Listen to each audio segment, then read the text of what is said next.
London glittered that winter evening as though the city itself had been polished for royalty. Carriages rolled beneath gaslit streets, their wheels hissing over rain-darkened stones, while beyond the iron gates of Blackthorne House, hundreds of candles burned behind towering windows. Inside, crystal chandeliers scattered trembling light across a marble ballroom where dukes, countesses, diplomats, and wealthy heirs moved like figures in a gilded painting. At the center of that glitter stood Duchess Eleanor Blackthorne, 7 months pregnant, one gloved hand resting protectively beneath the curve of her pale sage-green gown. She was 26, graceful despite the weight she carried, with warm hazel eyes and chestnut-brown hair woven into an elegant Victorian chignon. Pearls rested at her throat. Her smile was composed. Only the faint tension around her mouth betrayed how carefully she was holding herself together. Beside her stood her husband, Duke Adrian Blackthorne. At 34, Adrian possessed the severe beauty of a man accustomed to being obeyed. Dark waves of hair fell slightly across his forehead, and his steel-blue eyes seemed colder beneath the golden chandeliers. His black evening coat was embroidered with restrained gold, his white cravat immaculate, his posture perfectly controlled. To society, they were an enviable couple. To Eleanor, they were something more complicated. 4 months, she had lived beside a husband who never raised his voice, never embarrassed her publicly, and never gave her reason to accuse him of cruelty. Yet neither had he given her the tenderness she secretly longed for. Adrian was courteous when she entered a room, protective when others insulted her, and distant whenever they were alone. She had learned to read his silences because he offered so few words. Tonight, however, something in him felt different. His fingers tightened around his glass when the orchestra began the next waltz. His gaze shifted repeatedly toward the entrance, as though he were waiting for someone he dreaded seeing. Eleanor noticed. She always noticed. "My lord," she murmured, keeping her smile fixed for the watching guests, "is something troubling you?" Adrian looked down at her. For one fleeting second, the severity in his face softened. "No," he said quietly. "Only the weather." It was an answer too practiced to be true. Before Eleanor could press him, the ballroom doors opened. A hush moved through the room. Lady Seraphina Vale entered beneath the chandelier light.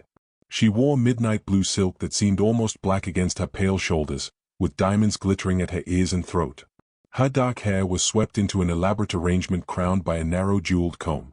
She was beautiful in the effortless, dangerous manner of a woman who understood exactly what effect she had upon a room.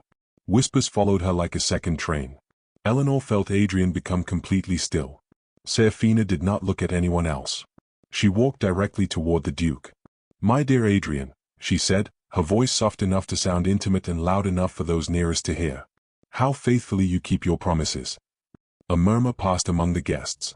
Eleanor's fingers curled around her fan. Adrian's expression hardened.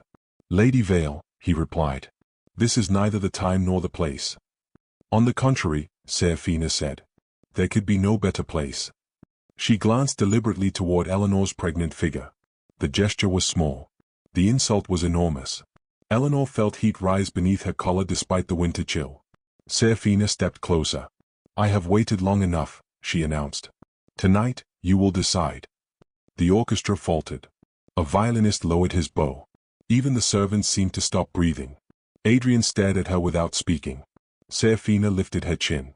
"Choose me," she said, her voice carrying across the ballroom, "or choose your pregnant wife."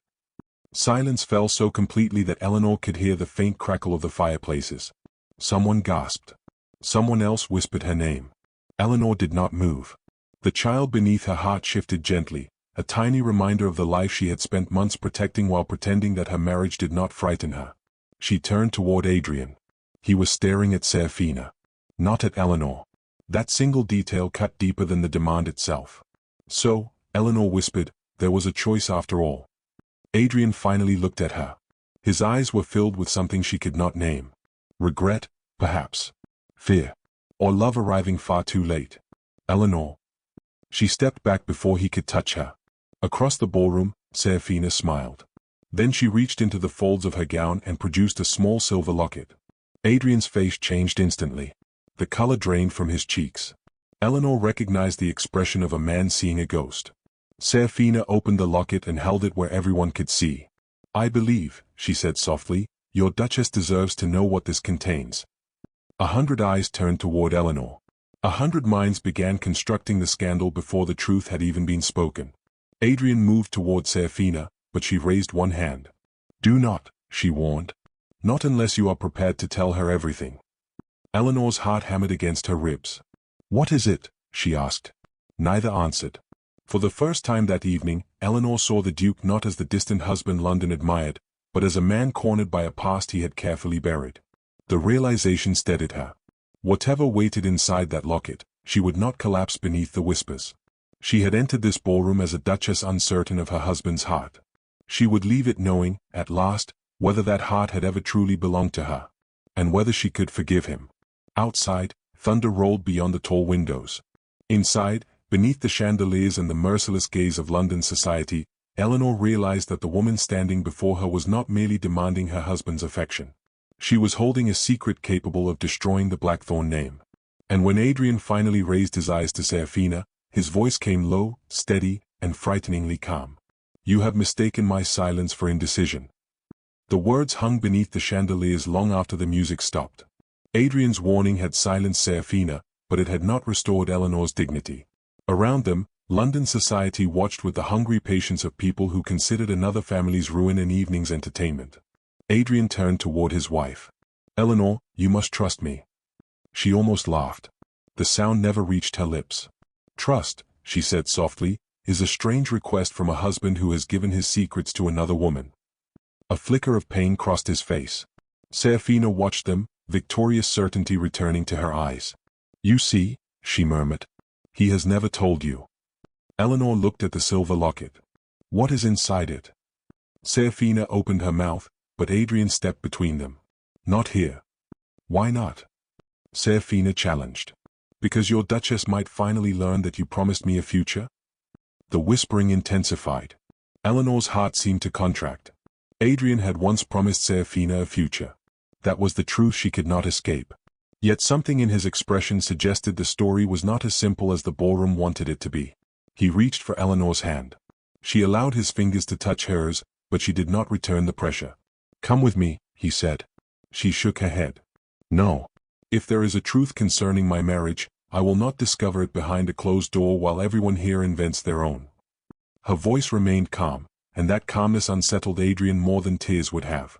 Seraphina smiled. Then let us speak plainly. She lifted the locket. Adrian gave me this before he married you.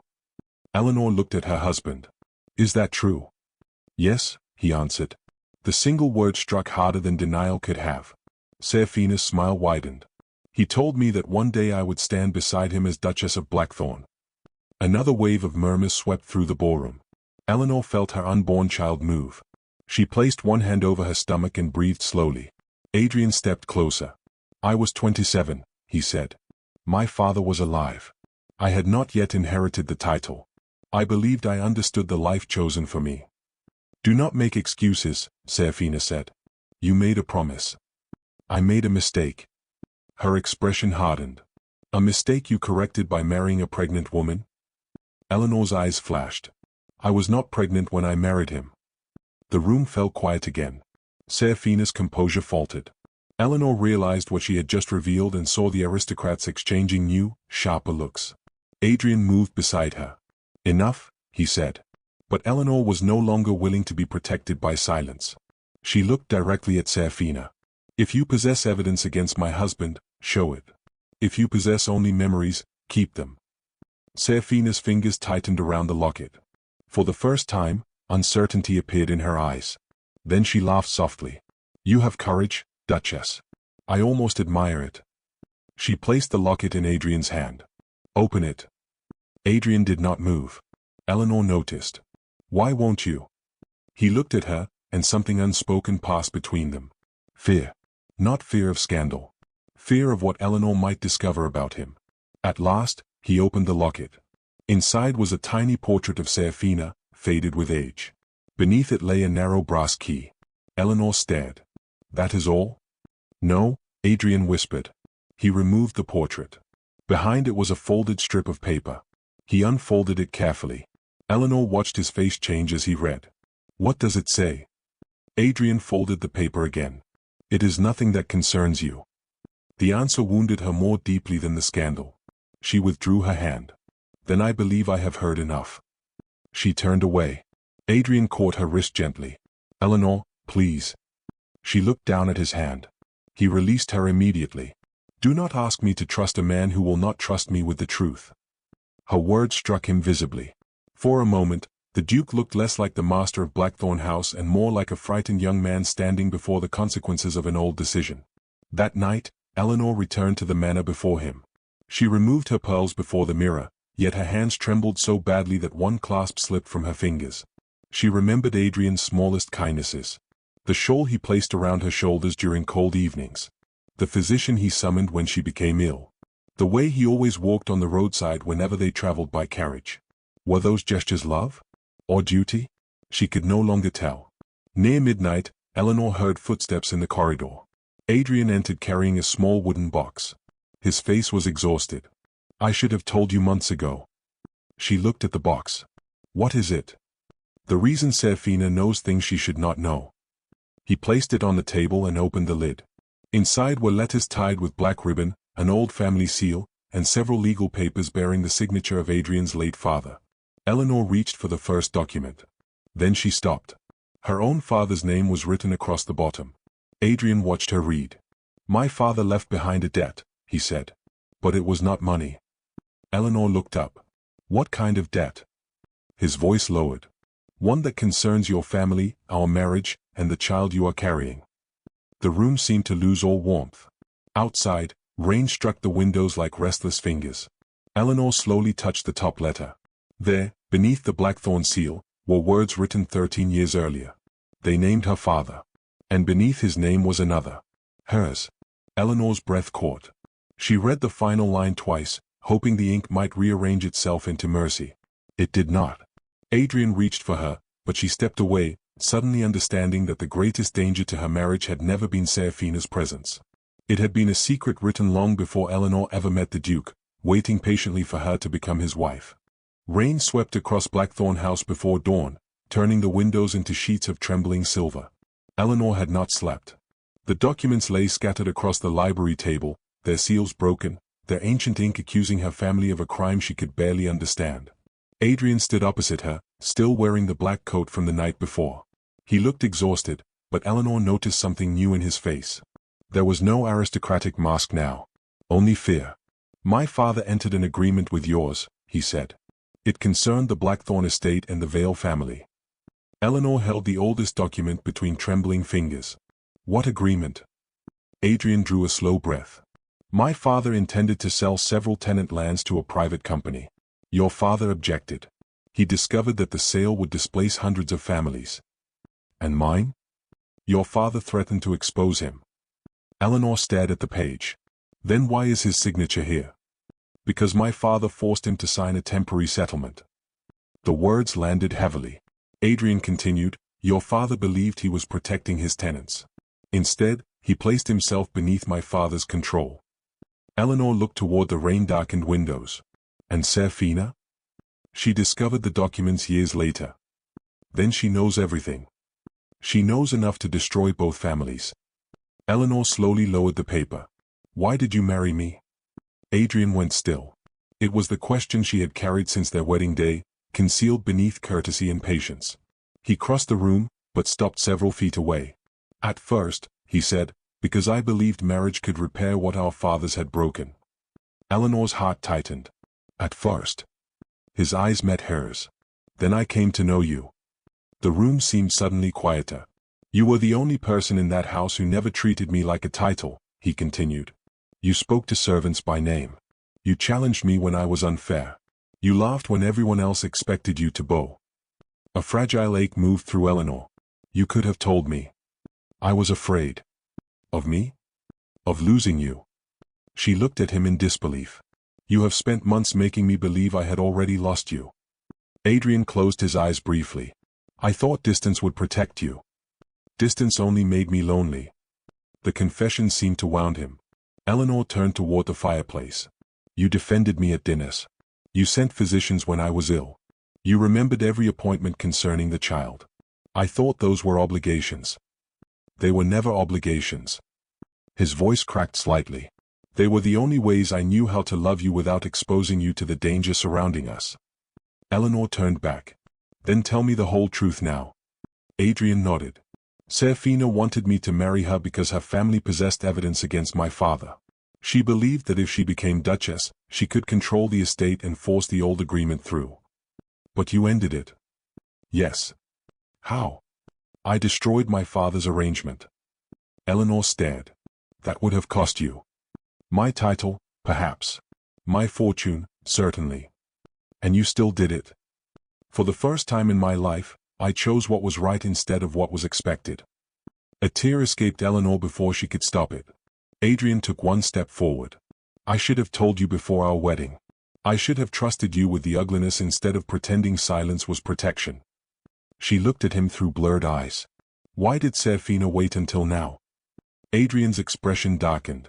Because she discovered you are carrying the heir. Eleanor instinctively covered her stomach. She wants the child. She wants the inheritance.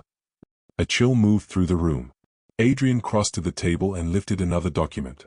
This is why she challenged me publicly. If I reject you before witnesses, she can claim our marriage has collapsed beneath scandal. Her allies intend to challenge the legitimacy of the heir. Eleanor felt suddenly breathless. And if you choose me? They will try to destroy the estate. And if you choose her? They win everything. Silence settled between them. Eleanor looked at her husband. For once, Adrian, I need you to stop protecting me by deciding what I can bear. He approached slowly. What would you have me do? Stand beside me. The words were quiet, but they changed something between them.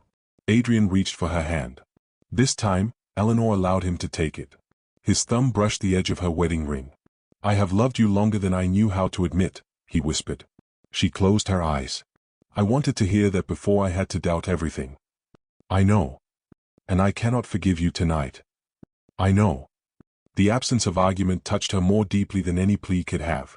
He released her hand and returned to the table. There is one final document. Eleanor looked up. He unfolded a sealed parchment. This was hidden by my father. Seraphina has been searching for it for years. What does it prove? Adrian's gaze remained fixed upon the seal.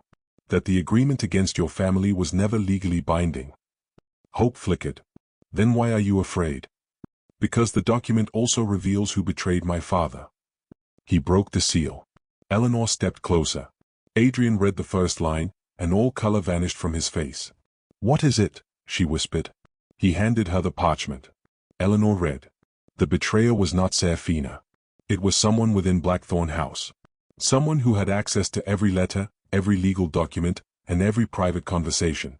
Someone who had known about her pregnancy before the Duke himself had announced it. Eleanor looked toward the dark doorway. For the first time, she understood that the threat was not waiting somewhere beyond the estate gates. It had already been living beneath their roof. Adrian quietly moved between Eleanor and the door. Then footsteps sounded in the corridor. 3 slow steps. A pause. And the unmistakable click of the library lock turning from the outside in the silent house tonight. The footsteps stopped outside the library. Eleanor stood beside the table, one hand resting over her unborn child, while Adrian faced the locked door.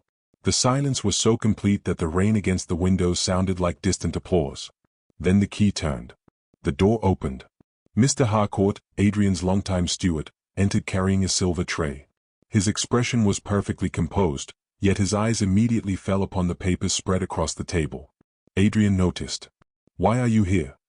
The Duchess requested tea earlier, Your Grace. I did not. Harcourt hesitated. Eleanor felt the room tighten around them. Who sent you? No one. Adrian stepped toward him. Then leave. Harcourt bowed, but before he could turn, Eleanor saw something beneath his sleeve, a narrow black ribbon, identical to those binding the old letters. Wait. Harcourt froze. Eleanor pointed. That ribbon. The steward's face changed. Adrian moved instantly, taking the papers from the table. Harcourt fled. Adrian pursued him into the corridor, but the steward disappeared through the servants' passage before he could be caught. When Adrian returned, his jaw was clenched. He has served my family for 20 years.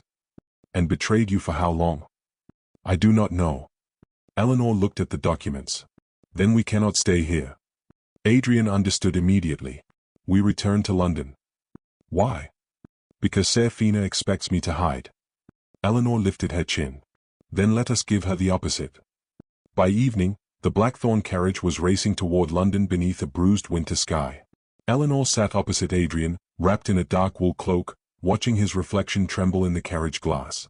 For the first time since their marriage, they were not separated by silence. They were united by danger. Adrian reached across the carriage. Eleanor. She looked at him. I cannot promise that tonight will be easy. I do not need easy. I may lose the dukedom. You told me once that titles were burdens.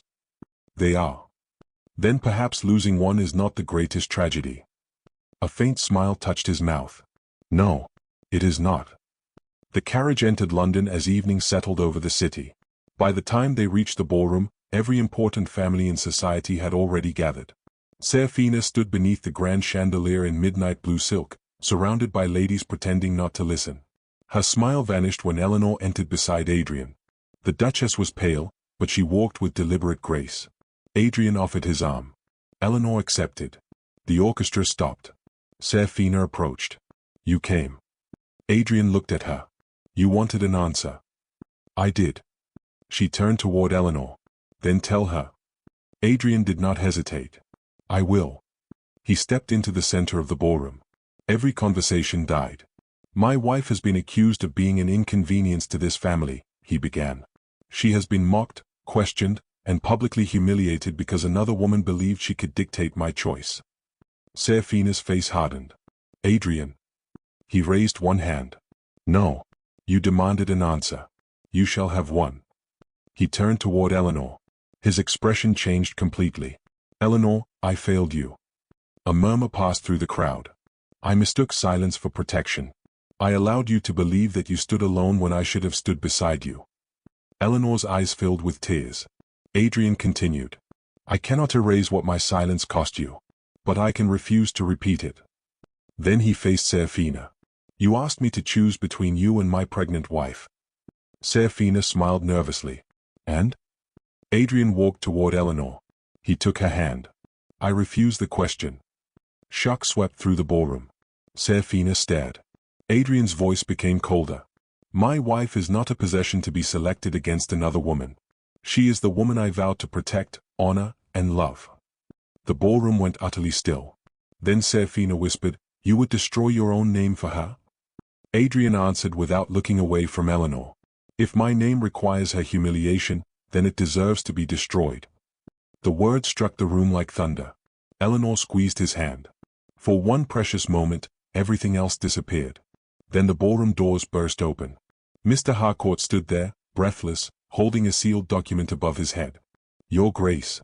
Adrian turned. Harcourt's voice shook. I have proof.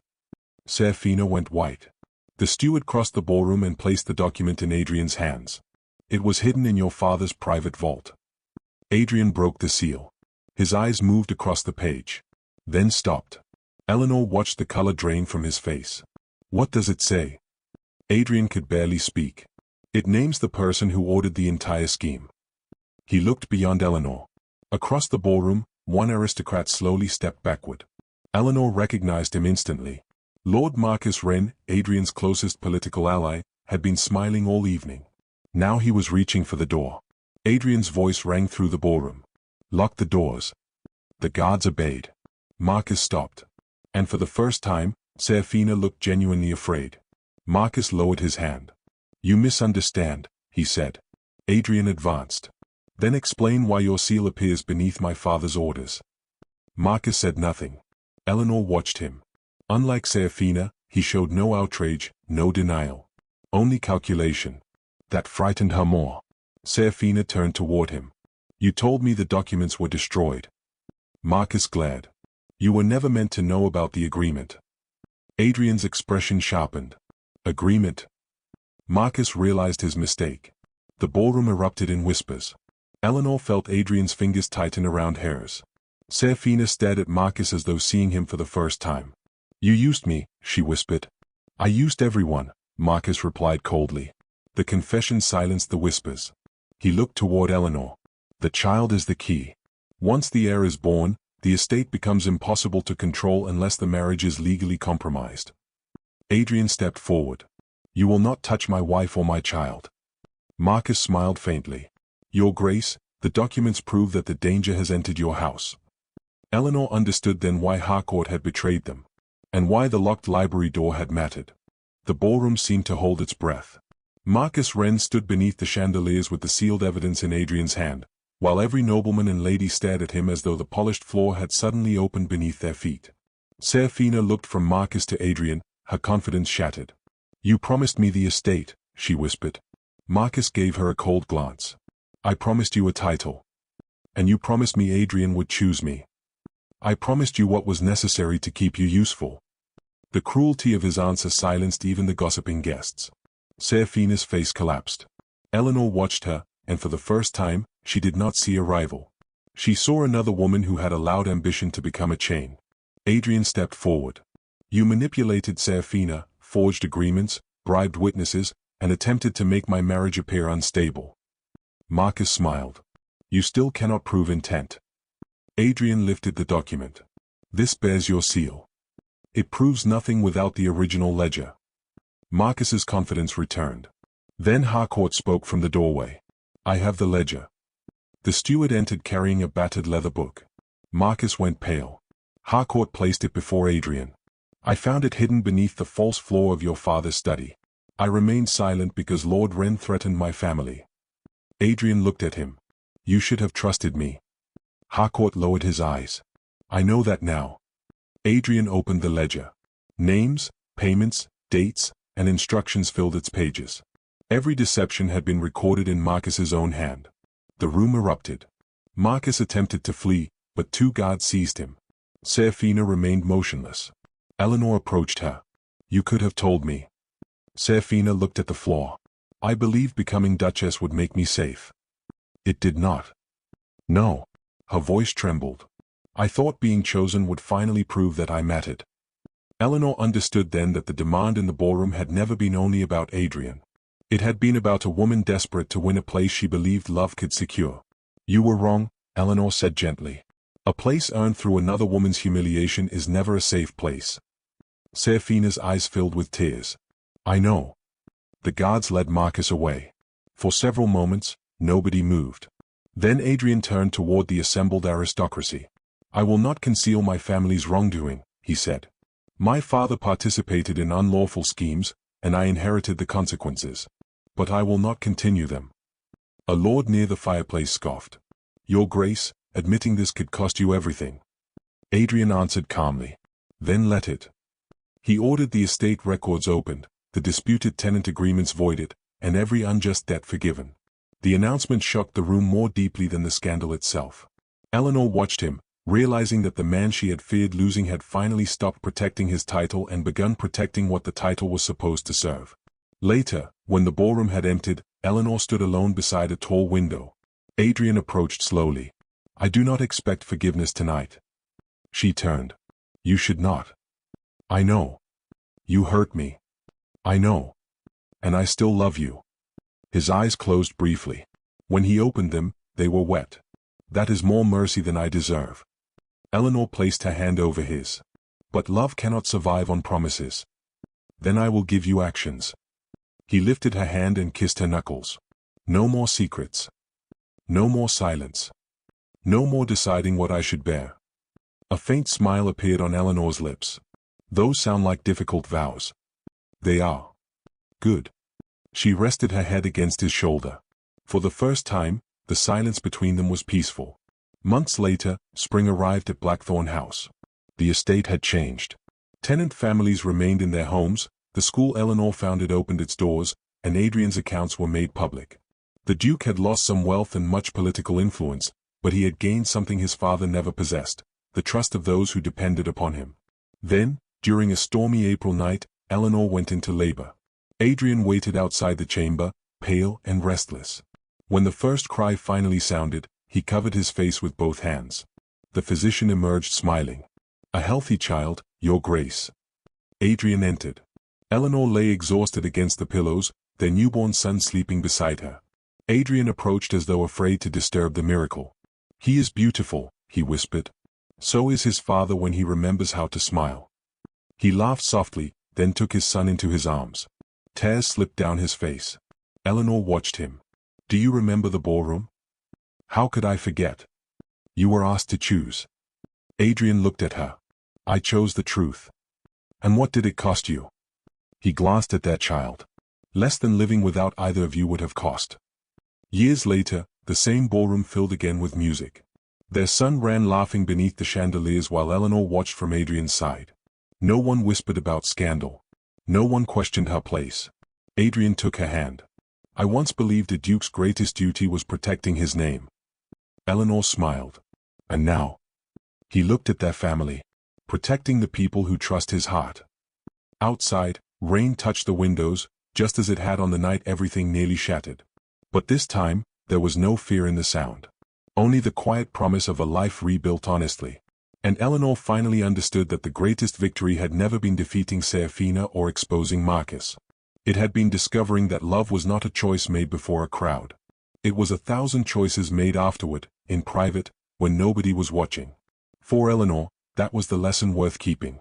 A title could command a room, wealth could purchase silence, and beauty could attract admiration, but none could create trust. Trust had to be spoken, defended, and renewed each day. And when love was tested before the world, truth was the only answer strong enough to remain. When all else failed.